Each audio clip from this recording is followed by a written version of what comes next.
going to share on a topic called responding to unprecedented seasons. Let me share with you why I'm going into this topic. You see, we have had about 30 months of pandemic since March 2020. There's been times of uncertainties, and now with the looming inflation rates in a lot of economies, there's been wars and rumors of wars, and all sorts of things have been happening. And it's in such times, I believe, God is calling His people, His household, despite all the shakings and the siftings that are taking place, to really turn to Him, to really know how to respond in His ways. And I'm going to look at it from three different angles. Firstly, as a child of God. You know, in such times of uncertainties, in such times of trials and difficulties and all those issues, the circumstances around us, I believe when we know our true identity and belonging as God's child, it will help us so much.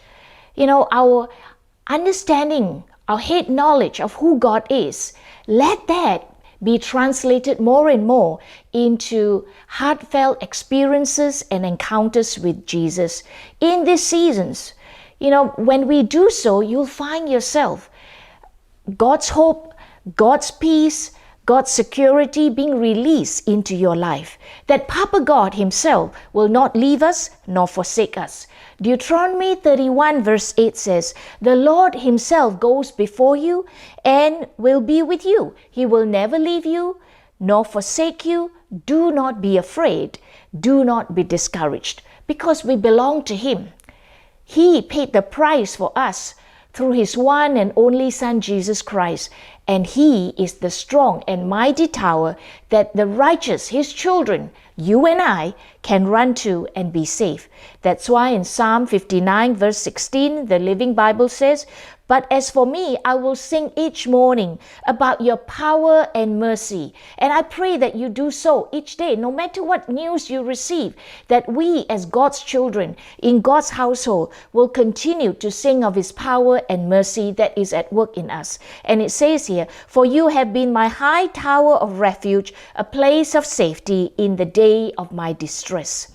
How do daily encounters with Jesus affect you?